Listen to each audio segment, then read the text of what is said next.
আজকের এপিসোড সালাউদ্দিন সাহেবের নিয়া। উনি বিএনপির সবচেয়ে গুরুত্বপূর্ণ নেতা, মানে দ্বিতীয় প্রধান নেতা বলা যাইতে পারে, অপেক্ষাকৃত তরুণ নেতা।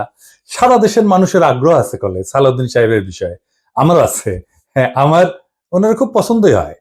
কেন হয় বলি। প্রথমত, উনি দারুণ সুদর্শন একজন মানুষ। বাংলাদেশের পলিটিশিয়ানদের মধ্যে এমন সুদর্শন আর কেউ আছে কিনা আমার জানা নাই। পলিটিশিয়ানদের বাদ দেন, বাংলাদেশের নাগরিকদের মধ্যে এরকম সুদর্শন পুরুষ খুব কমই পাওয়া যাবে। ওনার বয়স মনে হয় 62-63 এরকম হবে, কিন্তু দারুণ রিজু একহারা ফিগার, দারুণ ফ্যাশন সচেতন। পাঞ্জাবির উপরে যে কোটিটা পরেন না, সেটা খুব এক্সক্লুসিভ করে, মনে হয় উনি ডিজাইন করেছেন, আর কোথাও দেখবেন না, নিজে ডিজাইন করেছেন। আমি শিওর ভবিষ্যতে সালাউদ্দিন কোটি হিসেবে এটা পরিচিতি পাইতে পারে। এগুলো তো গেল প্রশংসার দিক। উনি রূপালী পর্দার সেলিব্রিটি হইলে এই কথাগুলো এনাফ ছিল, কিন্তু উনি রাজনীতিবিদ, বাংলাদেশের প্রধান দলের বলা যায় দ্বিতীয় প্রধান রাজনৈতিক ব্যক্তি। তাই উনার যে কোনো আচরণ, যে কোনো ইতিহাস আমরা একদম মাইক্রোস্কোপের নিচে ফেলা দেখব। আমরা উনার সাম্প্রতিক ঔদ্ধত্য নিয়ে শুরু করতে পারি। দেখেন, একটু লক্ষ্য করেন, সিনিয়রদের প্রতি ওনার ন্যূনতম একটা সম্মান বোধ নাই। এখনই যেন দলের মহা কিছু হয়ে গেছে, মঈন খানকে বক্তব্য দিতে থামাই দিল। পদত্যাগের ব্যাপারে আমরা লিখিত বক্তব্যে জানিয়েছি, আগেও জানিয়েছি। নিরাপত্তা উপদেষ্টা এবং আর দুইজন ছাত্র উপদেষ্টা যাদের কারণ আগেও জানিয়েছি। নিরাপত্তা উপদেষ্টা এবং আর দুইজন ছাত্র উপদেষ্টা যাদের কারণ আগেও জানিয়েছি। নিরাপত্তা উপদেষ্টা এবং আর দুইজন ছাত্র উপদেষ্টা যাদের কারণ। তারপরে মঈন খান বক্তব্য দিচ্ছেন, এটা ওনার সহ্য হইল না, উনি চলে গেলেন। দেখেছেন, দেখেন। যে তিনটি বিষয় নিয়ে আমরা কথা বলেছি আপনারা শুনেছেন, সংস্কার, বিচার এবং নির্বাচন। আমরা স্পষ্ট ভাষায় বলেছি যে উনার নিজের দলের সিনিয়রদের যিনি সম্মান দেন না, উনি দেশের সাধারণ মানুষকে সম্মান দিবেন কিভাবে? আবার ওনার বক্তব্যের টোন দেখেন, মনে হয় ধমকায় ধমকায় কথা বলতেছেন। নিরাপত্তা উপদেষ্টা এবং আর দুইজন ছাত্র উপদেষ্টা যাদের কারণে এই সরকারের নিরপেক্ষতা ক্ষুণ্ণ হচ্ছে, তাদেরকে বাদ দেওয়ার জন্য আমরা আজকেও লিখিত বক্তব্য আমরা দিয়েছি। সেই আশ্বাস ওনারা দেখবেন, আমরা আমাদের বক্তব্য দিয়েছি। আবার পাশাপাশি আমির খসরু মাহমুদের বক্তব্য দেখেন, নম্র বিনয়ী ভাবে বলতেছেন, তাই না?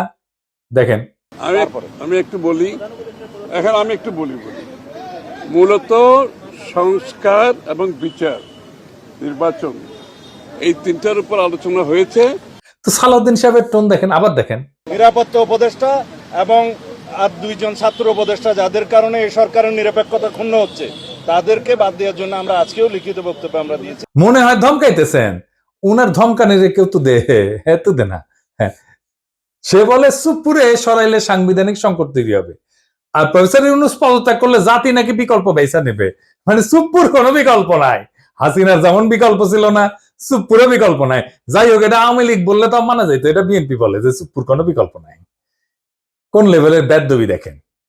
সালাউদ্দিন সাহেবকে নিয়ে কয়েকটা প্রশ্ন উঠছে বলে, খুব গুরুতর প্রশ্ন, যেটার জবাব ওনারে দিতেই হবে, বিএনপিকেও দিতে হবে। কারণ বিএনপি ক্ষমতায় যাইতে চায়, সরকার গঠন করতে চায়, এবং বিএনপির মুখপাত্র সালাউদ্দিন সাহেব। আলাপ উঠিছে যে সালাউদ্দিন সাহেবের পোলা এস আলমের অফিসে বসতেছে। এই ব্যাপারে সালাউদ্দিন সাহেবের বক্তব্য কি?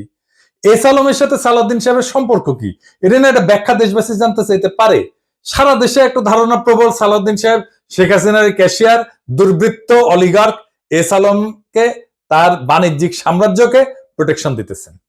সালাউদ্দিন সাহেবের স্পষ্ট বক্তব্য দেওয়া উচিত, বিএনপির স্পষ্ট বক্তব্য দেওয়া উচিত। সালাউদ্দিন সাহেব যখন ধরা পড়ছিলেন, গুম হয়েছিলেন যে বাসায়, ওইটা এস আলমের একজন কর্মচারীর বাসা ছিল। অদ্ভুত ব্যাপার না? ফিরে আসলেন, যে গাড়ি চললেন, সেটাও একজন এস আলমের গাড়ি। সালাউদ্দিন সাহেব গুম কমিশনে জবানবন্দি দিচ্ছেন, এটা সত্য। গুম কমিশন একটা ফ্যাক্ট ফাইন্ডিং কমিশন। এখানে জবানবন্দি দিলে গুমের বিচার হবে না, গুমের বিচারের জন্য আন্তর্জাতিক অপরাধ ট্রাইব্যুনালে অভিযোগ দায়ের করতে হবে। সালাউদ্দিন সাহেব আন্তর্জাতিক অপরাধ ট্রাইব্যুনালে কোনো অভিযোগ জমা দেন নাই, আজকা পর্যন্ত জমা দেন নাই। এটা নিয়ে ইলিয়াস বলছিল, ইলিয়াসকে কি গালাগালি সবাই। ইলিয়াস তো ভুল বলে নাই। সালাউদ্দিন সাহেবের গুমের বিচার হোক, উনি ট্রাইব্যুনালে অভিযোগ দায়ের করেন। উনি কেন করেন নাই এখনো পর্যন্ত অভিযোগ দায়ের, এই প্রশ্ন ওনাকে করাই যায়, এবং রাজনৈতিক নেতা হিসেবে এটার জবাব ওনাকে দিতেই হবে। এবার আসি ওনার গুম হওয়ার পরের ঘটনা নিয়ে। ওনার গুমের বিষয় নিয়ে প্রশ্ন তুললে ইলিয়াস, তাসনিম খানের লিখছে, বিএনপি নেতা সালাউদ্দিন আহমেদ র্যাবের হাতে বলপূর্বক অন্তর্ধানের শিকার হয়েছিলেন, ব্র্যাকেটে গুম। বিএসএফ এর মাধ্যমে তাকে বর্ডার ক্রস করায় Indian national investigation agency NIA এর হাতে তুলে দেওয়া হয়। বাংলাদেশ এবং ইন্ডিয়ান রাষ্ট্রীয় বাহিনীর হাতে বলপূর্বক অন্তর্ধান এবং এক্সট্রাঅর্ডিনারি রেন্ডিশনের একজন সার্ভাইভারকে নিয়ে যারা কুৎসিত প্রপাগান্ডা করছো, তাদের উপরে মজলুমের লানত। হ্যাঁ, ঠেলায় পড়লে নাকি বাঘে ধান খায়। আর পার্সিকুলার তাসনিম খলিল ঠেলায় পড়লে ইসলামী ভোকাবুলারি ইউজ করে, লানত ইউজ করেছে। যার জন্য ইউজ করেছে তারে ধন্যবাদ। ইলিয়াসের কারণে হাজার হোক, লানত শব্দটা তো ইউজ করেছে। সাউদ্দিন সাহেবের গুমের বিষয়ে আমরা সবসময় কথা বলছি, সবাই, ইলিয়াসও বলছে, সবসময় ওনার পক্ষে দাঁড়াইছে, ইলিয়াসও দাঁড়াইছে। আমাদের সকলের সহমর্মিতা আছে, সমবেদনা আছে। কিন্তু গুম পরবর্তী সময় ওনার কিছু কাজকর্ম প্রশ্নের উদ্বেগ করছে, যার জবাব ওনাকে দিতে হবে, কারণ উনি পলিটিশিয়ান। যাই হোক, উনি গুম হয়েছেন, এটার কারণে ওনাকে কোনো ইনডেমনিটি দেওয়া তো সম্ভব না। সম্ভব না। যাই হোক, এই প্রসঙ্গে বিস্তারিত না যে আমরা সালাউদ্দিন সাহেব গুমের পরে কেমন মজলুমের জীবন কাটাইছেন সেটা একটু দেখি। এটা শিলং এর সানরাইজ গেস্ট হাউস। ওইখানে সালাউদ্দিন সাহেব ছিলেন, হ্যাঁ, পুরো সময়টাই। রিভিউ ভালো, ভালো প্রপার্টি, মাশাআল্লাহ। শিলং এ কেউ বেড়াইতে যেতে চাইলে থাকতে পারেন। দেখেছেন, দেখেন কি সুন্দর জায়গাপত্র, দেখেছেন। এখানে সব ব্যবস্থা ভালো। ভিতরে যেখানে সালাউদ্দিন সাহেব দর্শনার্থীদের লুঙ্গি পরে দেখা দিতেন, সেটার ছবিও আছে, মিলাই দেখে নিয়েন। অতি আনন্দময় সফরের নিশ্চয়তা দিলাম, বিফলে মূল্য ফেরত দেওয়া হবে। আমরা কলে এই সানরাইজ গেস্ট হাউস কোনো পয়সা করে দেয় নাই বিজ্ঞাপনের জন্য, ফ্রি করলাম আর কি। পরিবেশটা সুন্দর না, কোনো হইচই আছে? হ্যাঁ, নাই।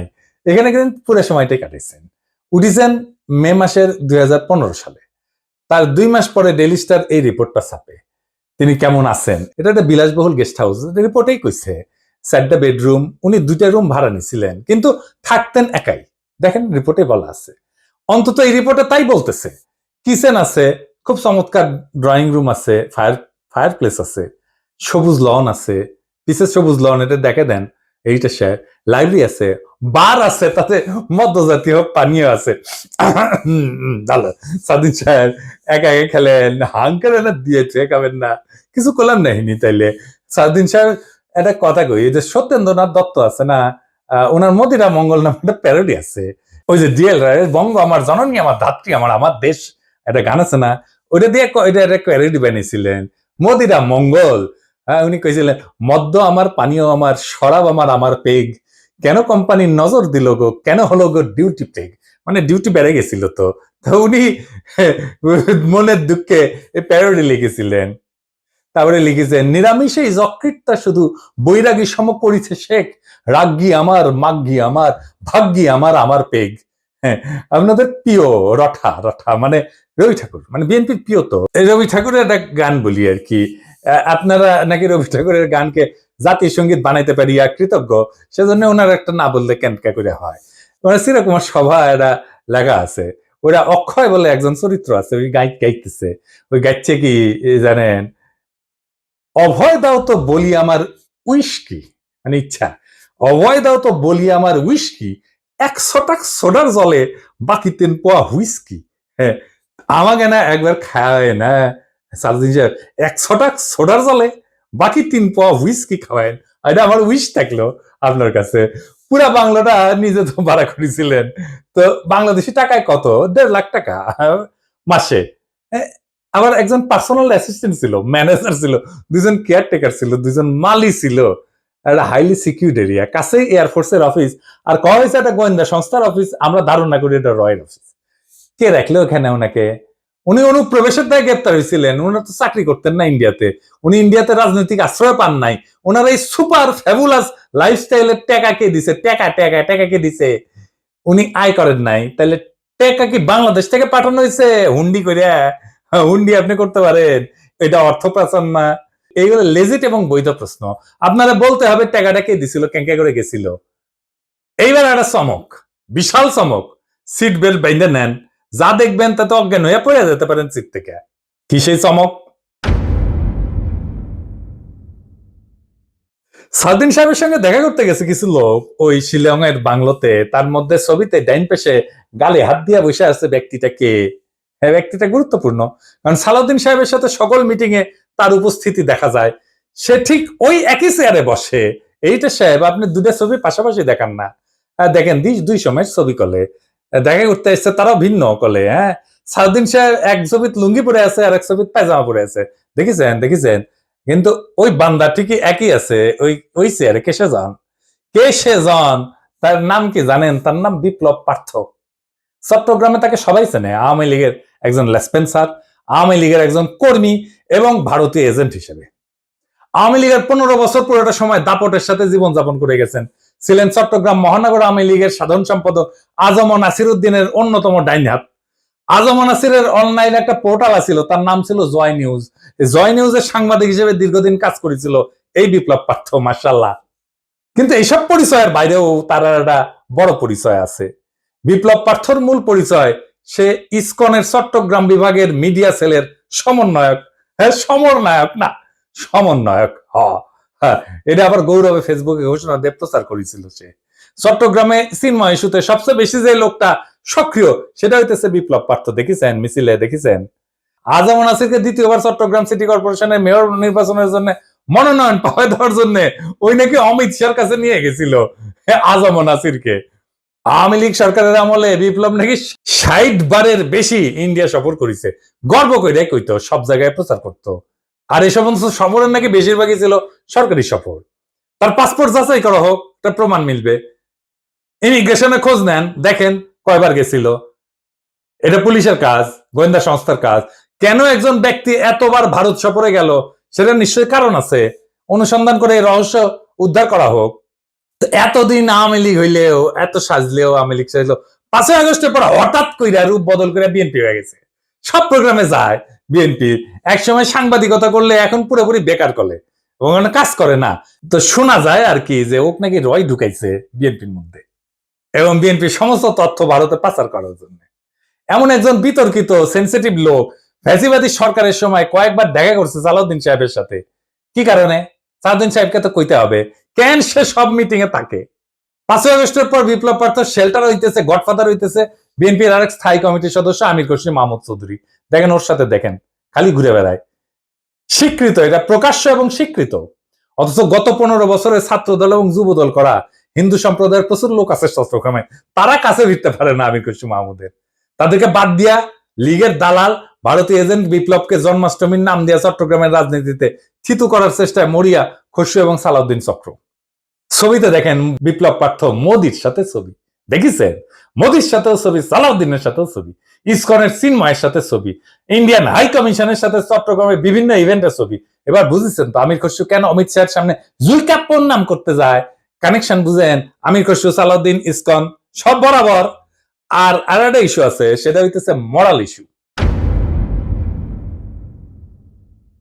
আমার স্কুলের বড় ভাই ডাক্তার ফিরোজ খুব ভালো ছাত্র ছিলেন। ডাক্তারি শেষ কইরা উনার ক্যারা উঠেছিল, উনি পলিটিক্স করবেন। খালেদা জিয়ার অ্যাসাইনমেন্ট অফিসার ছিলেন, খুব দাপুটের নেতা ছিলেন বিএনপির। শুনতাম উনি নাকি দুর্নীতি করে ফাটাই ফেলিছে। তারপরে শুনি 1/11 পর অস্ট্রেলিয়াতে গেছে। একটা ছোট্ট ঘরে 2 মেয়ে সহ পুরা পরিবার নিয়ে থাকতেন। ওই একই ঘরে থাকা, ঘুমানো। নিজে নাইট গার্ডের চাকরি করেছেন ডাক্তার হইয়া। হারিস চৌধুরী সিলেটের জমিদার বংশের ছেলে ছিল। রাজনীতি করে এসে সব হারিয়েছিলেন।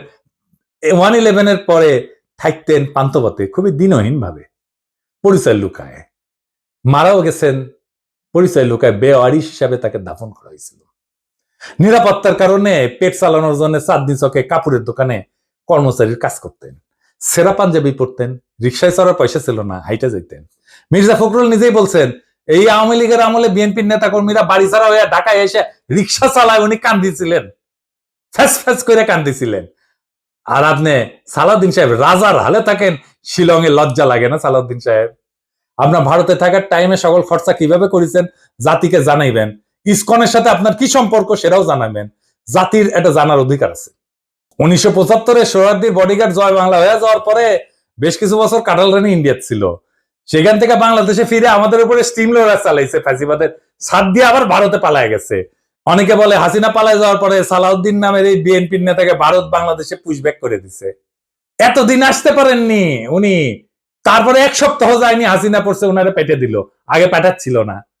কাকতালীয় ভাবে জীবনের বড় একটা সময় হাসিনার চেয়েও বেশি সময় ভারতেই ছিলেন। তো এই সালাউদ্দিন সাহেব ইদানিং হাসিনার মতো উদ্ধতভাবে কথাবার্তা বলা শুরু করেছেন। সামনে ওনাকেও সম্ভবত আমরা হাসিনার প্রতিবেশী হিসেবে ভারতে দেখতে পাবো। মাশাআল্লাহ। সালাউদ্দিন সাহেব, মানুষ আপনারা ইন্ডিয়ান মাল বলে, আপনি শুনেন না, কিন্তু ক্যামেরা ঠিকই শুনে। এই যে দেখেন, আপনারা কয় ইন্ডিয়ান মাল আসিছে।